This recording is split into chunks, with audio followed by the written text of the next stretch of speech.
오늘 이 아침에 하나님께서 우리에게 주시는 말씀 이사야서 9장 1절로 7절까지의 말씀입니다.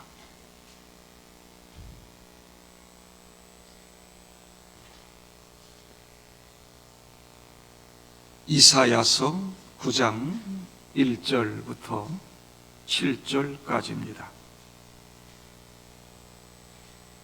전에 고통받던 자들에게는 흑암이 없으리로다. 옛적에는 여호와께서 스불론 땅과 납달리 땅이 멸시를 당하게 하셨더니 후에는 해변 길과 요단 저쪽 이방의 갈릴리를 영화롭게 하셨느니라.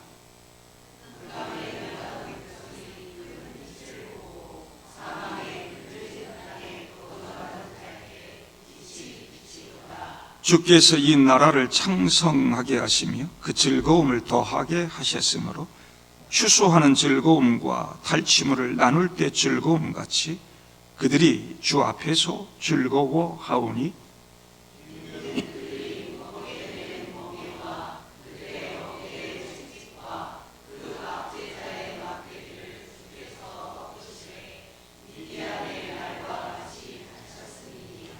어지러이 싸우는 군인들의 신과 피 묻은 겉옷이 불의 섭같이 살라지리니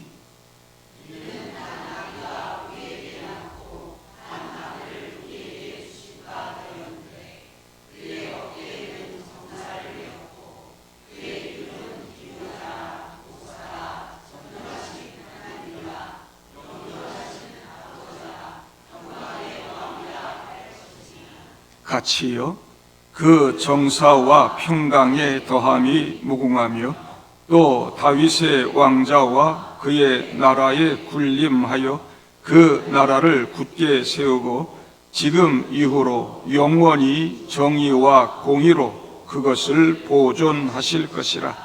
만군의 여호와의 열심히 이를 이루시리라. 아멘. 빛이 가장 또렷하게 보이는 시간은 어두움이 깊을 때란 말이 있습니다. 우리 인생에도 빛이 잘 보이지 않는 어두운 날들이 있습니다.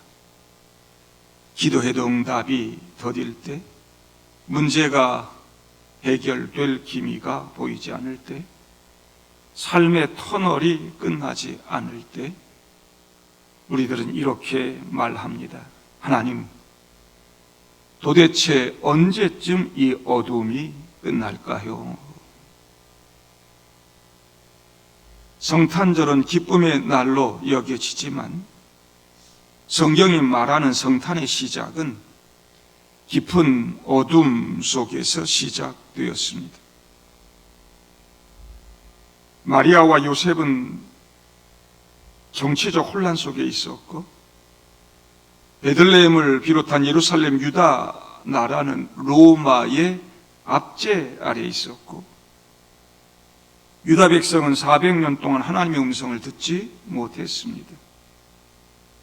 민족 전체가 언제 빛이 오는가를 기다리는 암울한 시대였습니다.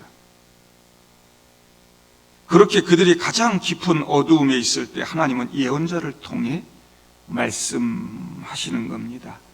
흑암에 행하던 백성이 큰 빛을 보고. 오늘 이 메시지의 내용은 명확합니다. 기다림의 깊은 어둠 속에서도 하나님의 빛은 이미 오고 있다는 것입니다. 성탄은 그렇게 이미 시작되고 있었던 거지요. 오늘 본문은 하나님께서 깊은 어두움을 뚫고 우리에게 빛으로 내려온다는 사실을 보여주고 있습니다. 오늘 이 이사야서의 기록 배경이 예수님 오시기 전 약 700여 년 전인데 그때는 정말 암울한 시기였습니다. 우시야, 요담, 아하스, 히스기야 이런 왕들이 있을 때 이사야 선지자가 활동했습니다. 악한 왕들로 인해 백성들이 고통을 당했고요. 히스기야 같은 좀 나은 왕들이 있을 때는 또 외세의 침략으로 고통을 당했습니다. 왕이나 고관 대작들, 나라의 지도자들 다 부패했고 우상 숭배를 일삼고 성전과 제사 다 소홀히 했습니다. 영적으로 무능했고 무지했습니다. 백성들 모두가 하나님에게서 멀어지는 결과를 만들었습니다. 하나님에게서 멀어지는 것이 어둠이고 죽음이라는 것 아닙니까? 빈약한 지도력으로 인해서 나라가 기울었고 백성들은 어디에 기댈 것도 없이 빛을 잃어가고 있었습니다. 끊임없이 아람과 북이스라엘 연합군이 침략합니다. 이사야서 7장, 8장 보면 막 전쟁의 긴박한 긴장이 가득합니다. 이 북이스라엘 아람 연합해서 유다 공격하니 유다 얼마나 힘이 있습니까? 군사 경제적으로 정치적으로 완전히 위기에 몰려 있었습니다. 그뿐입니까? 신은 강국 아수르가 막 쳐들어오죠. 1절에 나오는 스불론과 납달리가 바로 가장 먼저 침략당한 그런 지역들입니다. 북쪽에 이렇게 국경이 있어가지고 아수르 침략할 때 가장 먼저 파괴되는 것이고요. 가장 먼저 어두워졌고요. 가장 먼저 절망에 빠진 땅이었습니다. 백성들 나불했습니다. 심각한 암흑의 시대를 보내고 있었습니다. 이스라엘은 가장 깊은 절망을 지금 경험하고 있습니다.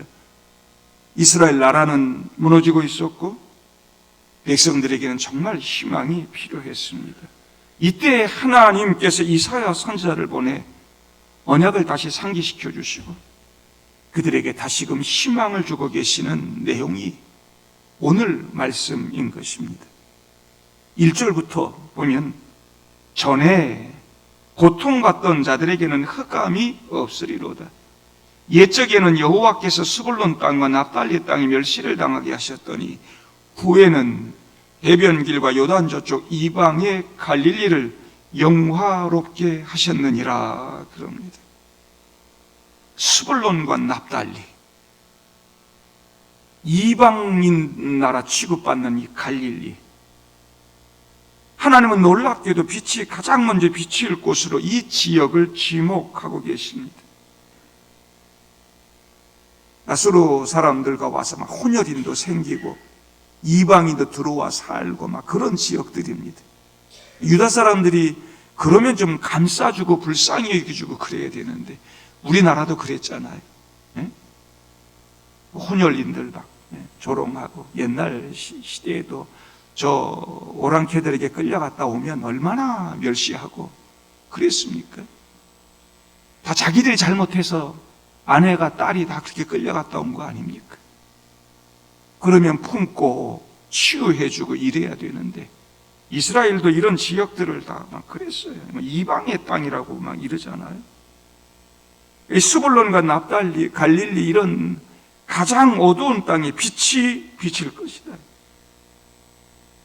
하나님은 어둠이 가장 깊었던 곳을 가장 먼저 회복의 자리로 삼으시는 것을 보게 됩니다. 하나님의 빛은 가장 어둡고 가장 멸시받던 그곳부터 다시 비추기 시작했습니다. 그래서 1절에 전에 고통받던 자들에게, 중간에 후에는 영화롭게 하셨다.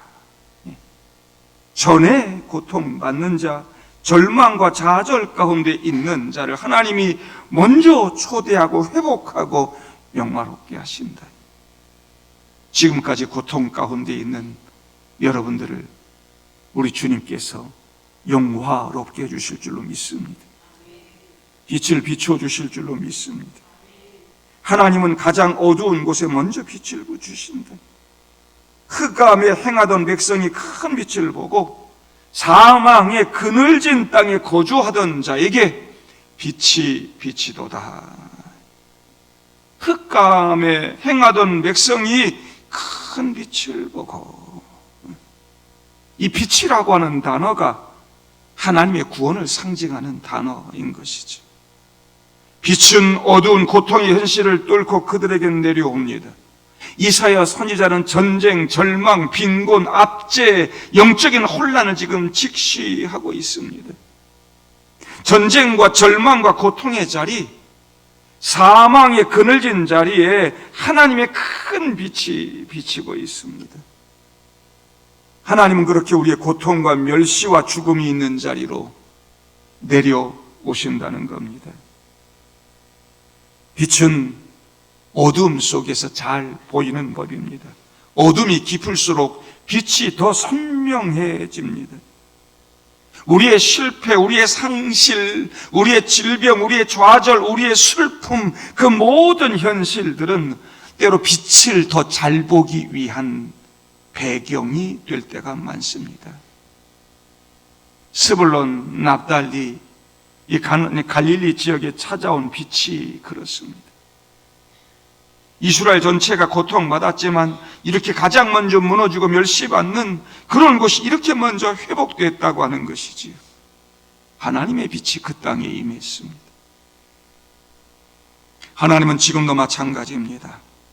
가장 고통스러운 자리에 가장 깊은 은혜를 주신 줄로 믿습니다. 여러분 가정에, 우리 교회에, 이 나라 이민족에 하나님의 빛이 비칠 줄로 믿습니다. 하나님은 그 기다림 속에 우리에게 새로운 즐거움, 새로운 기쁨을 만들어 주십니다. 오늘 이사야 선지자는 빛이 그렇게 비추게 될 때 세 가지 변화가 있다고 우리에게 이야기하고 있죠. 3절 보니까 주께서 이 나라를 창성하게 하시며 그 즐거움을 더하게 하셨으므로 추수하는 즐거움과 탈취물을 나눌 때 즐거움 같이 그들이 주 앞에서 즐거워하오니 그랬습니다. 얼마나 즐거우면 즐거움이라는 단어를 4번 쓰고 있습니다. 성경에서 벌써 2번만 써도 그건 강조의 의미가 있는 거거든요. 근데 2번도 아니고 4번 쓰고 있습니다. 즐거움이 넘칠 거라는 겁니다. 추수날의 즐거움처럼, 전쟁에서 승리하고 전리품을 나눌 때처럼 즐거움을 더할 것이라고 말씀하고 있는 것이죠. 하나님이 빛으로 오실 때 우리에게 그런 기쁨이 선물로 주어진다는 걸 잊지 마시기를 바랍니다. 이번 성탄절 여러분 모두가 즐거움을 선물로 받을 수 있기를 바랍니다. 여러분 가정에 기쁨이 넘칠 수 있기를 바랍니다. 여러분들 옥죄고 있는 모든 문제, 얽매고 있는 모든 멍해가 꺾이는 역사 있게 될 줄로 믿습니다. 4절에 말하지요. 이는 그들이 무겁게 맨 멍에와 그들의 어깨의 채찍과 그 압제자의 막대기를 주께서 꺾으시되 그랬어요. 이스라엘을 짓누르던 군사적 정치적 멍에를 하나님이 대신 꺾어버리신다는 겁니다. 기다리는 게 왜 힘듭니까? 그냥 편안하게 누워서 아무 일 없이 과자 집어먹고 이러면서 기다린다면 뭐 어려움이 있겠습니까?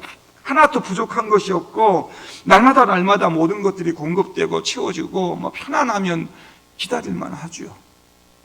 기다림이 힘든 이유는 무겁기 때문이에요. 멍에가 있고 채찍이 있고 막대기가 있고. 그런데 하나님은 하나님의 사랑하는 백성들을 그 짓누르고 있던 멍에를 깨트리시고 그들을 괴롭히던 압제자의 채찍과 몽둥이를 모두 꺾어버리신다는 겁니다. 하나님의 큰 빛이 비칠 때 우리 가운데 있는 모든 그런 멍에도 꺾이게 될 줄로 믿습니다. 이 땅에 사탄이 만들어 놓은 그런 구조 질서 속에서 압제받고 속박 가운데 살아가는 우리의 모든 문제들을 우리 하나님께서 풀어내 주시고 우리에게 참된 자유를 주실 줄로 믿습니다. 그러고 나면 결국 전쟁은 끝나고요, 새로운 평화의 시대가 오는 거지요. 5절 보면 어지러이 싸우는 군인들의 신과 피 묻은 겉옷이 불의 섭같이 살라지리니 그랬어요. 전쟁 끝났단 말입니다. 전투와 군복, 피 묻은 옷들 이런 거 이제 다 땔감으로 불태워지는 날이 온다는 것입니다. 전쟁 끝나고 평화의 날이 시작된다는 것입니다. 하나님 그렇게 기다림을 통해서 우리를 새로운 현실로 이동시키는 것을 보게 돼요. 오늘 1절에 전에는 죄와 부패로 인해 이스라엘을 둘러싸고 있는 어둠과 고통의 현실이 전에는 1절에 고통, 흑암, 멸시 이런 단어 나옵니다. 2절에 흑암, 사망, 그늘진 땅 이런 단어가 나옵니다. 4절에 무겁게 맨 멍에 어깨 채찍, 압제자 막대기 나옵니다. 전에는 온통 어둠뿐인 현실이라는 겁니다. 그런데 후에는 그 어둠의 현실이 끝나고 새로운 현실로 완전히 이동되어 있습니다. 1절 보세요. 흑암이 없어지고 영화롭게 하시고 2절에 큰 빛을 보고 빛이 도다. 3절에 이 나라를 창성하게 하시고 주 앞에서 즐거워하게 하시고 4절 보면 막대기, 멍에, 채찍 다 꺾으시고 전쟁 끝나고 평화의 시대가 온다는 것입니다. 기다림의 시간은 비록 어렵고 힘이 들지만 그 끝에는 이런 놀라운 역사가 우리 가운데 주어진 줄로 믿습니다. 전의 것을 상상할 수도 없는 완전히 새롭게 변화된 그런 하나님의 구원, 하나님의 역사들 경험하게 될 줄로 믿습니다. 이 하나님의 약속이 한 아기를 통해서 성취되고 완성된다는 거죠. 오늘 이사야서 9장 말씀의 하이라이트가 바로 6절, 7절 말씀입니다. 이는 한 아기가 우리에게 낳고 한 아들을 우리에게 주신 바 되었는데 그의 어깨에는 정사를 메었고 그의 이름은 기묘자라 모사라 전능하신 하나님이라 영존하신 아버지라 평강의 왕이라 할 것입니다. 그 정사와 평강의 더함이 무궁하며 또 다윗의 왕자와 그의 나라에 군림하여 그 나라를 굳게 세우고 지금 이후로 영원히 정의와 공의로 그것을 보존하실 것이라. 만군의 여호와 열심히 이를 이루시리라. 할렐루야. 한 아기가 우리에게 낳고 한 아들을 우리에게 주신 바 되었는데 그 어두움과 절망 가운데 있는 사람에게 하나님께서 군대 얘기하지 않습니다. 무슨 세상 역사에 뛰어난 그 인물, 장군, 왕, 이런 걸 보낸다고 말하지 않습니다. 핵무기도 정치적 해결도 아니었습니다. 하나님께서는 한 아기를 보내셨습니다. 왜 아기일까요? 아무 힘도 없는 그 아기. 하나님의 구원의 역사가 너무 작은 빛으로만 보입니다. 아기는 얕고 작고 미약합니다. 그런데 하나님은 이 빛이 큰 빛이라고 2절에 이미 말씀했습니다. 한 아기, 한 아들, 씨, 하나님 나라 씨, 창세기에서부터 시작한 그 하나님 나라 씨, 아브라함과 맺은 그 언약을 통해서 시작하신 그 씨, 아브라함과 다윗의 후손으로 오는 하나님 나라 씨, 그 씨, 예수다, 한 아기다. 그 씨 안에 엄청난 역사가 담겨져 있다. 작아 보이고 보이지 않는 것 같아도 그 안에 하나님의 가장 강력한 구원의 손길이 아니 이 땅을 살리고 구원하고 다시 일으킬 수 있는 유일한 방법이 그 안에 딱 담겨져 있다. 그거 하나밖에 없다. 예수님이 그 씨를 이 땅에 보낸 것이. 그 아기 한 아들의 어깨에는 정사를 메었고 그의 이름은 기묘자라 모사라 전능하시는 하나님이라 영존하시는 아버지라 평강의 왕이라 말씀합니다. 이 아기는 단순한 어린 아기가 아닙니다. 하나님 나라를 이 땅에 가지고 오시는 우리의 왕, 이 땅의 통치자, 이 땅을 회복할 왕으로 하나님이 보내주신 것입니다. 영원한 왕입니다. 7절 보면 그 정사와 평강의 더함이 무궁하며 또 다윗의 왕자와 그의 나라에 군림하여 그 나라를 굳게 세우고 지금 이후로 영원히 정의와 공의로 그것을 보존하실 것이라. 지금 우리가 누리고 있는 하나님의 나라, 예수 믿고 맛보는 이 하나님 나라 영원할 줄로 믿습니다. 하나님의 아들이시자 다윗의 후손으로 오시는 우리의 왕 예수, 그 예수가 하나님 나라를 영원히 세우실 것이며 우리를 그렇게 통치하고 다스릴 줄로 믿습니다. 사탄의 나라, 마귀의 나라에서 속박과 멍에 가운데서 짓눌려 살아가는 당코 고통받는 그런 하나님의 백성들 구원하시고 영원한 하나님 나라 이루실 줄로 믿습니다. 이게 성경 이야기의 핵심인 것입니다. 하나님은 그렇게 우리와 언약을 맺으셨습니다. 그리고 친히 그 언약을 이루시기 위해 사탄의 나라, 어둠의 나라에서 고통받는 백성들 위해 한 줄기 빛으로 한 아기, 그 아들을 보내셨어요. 우리를 죄와 죽음의 속박에서 풀어내시고 영원한 자유와 해방을 주시면서 즐거워하게 하시는 겁니다. 그게 바로 성탄절입니다. 성탄절은 죄로 인해 죽음과 속박의 고통 가운데 구원을 기다려온 우리 인류에게 구원의 빛이 비친 날인 것이죠. 2절 말씀대로 사망의 그늘진 땅에 하늘의 빛이 그 어둠을 뚫고 내려온 날, 이 날이 바로 성탄절입니다. 그 고통과 절망의 긴 기다림 속에서도 하나님은 일하고 준비하고 계셨습니다. 모세를 준비한 것처럼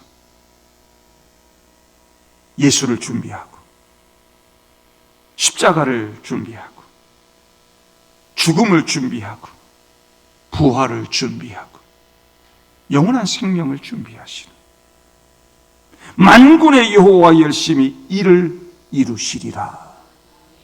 결국 그 일을 해내셨습니다. 성탄은 기다림의 완성입니다. 하나님의 언약이 성취되기를 기다려온 우리들에게 하나님의 약속이 이루어진 날입니다.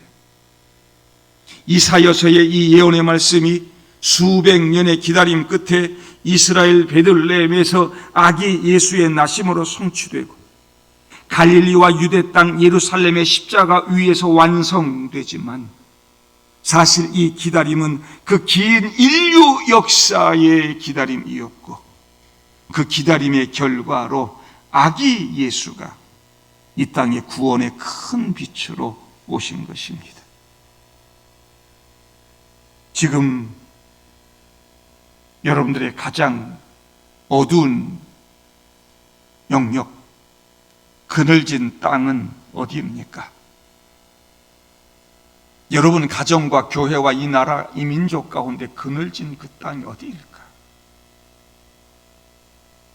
그 자리를 구원의 빛으로 오신 구원자, 우리 아기 예수님께 내어드릴 수 있기를 바랍니다.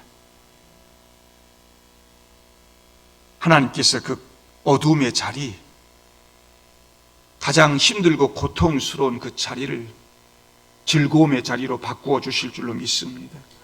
하나님은 지금도 가장 나의 그 그늘진 그 어두운 자리에서 일하고 계시고 준비하고 계신다는 사실 잊지 마시기를 바랍니다. 여러분들의 아픔이 무엇이든 여러분들의 기다림이 무엇이든 결국 예수 안에서 성취되고 완성될 줄로 믿습니다.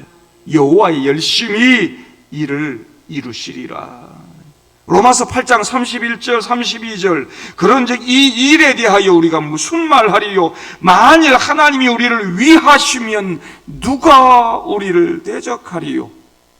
자기 아들을 아끼지 아니하시고 우리 모든 사람을 위하여 내주시니가 어찌 그 아들과 함께 모든 것을 우리에게 주시지 않겠느냐. 성탄절은 우리에게 모든 것을 주시겠다고는 하나님의 선언인 것입니다.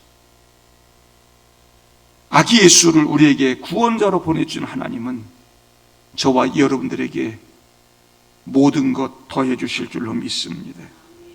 예수 안에서 완성될 그날 기다리는 여러분 되기를 바랍니다. 기대하고 고대하실 수 있기를 바랍니다.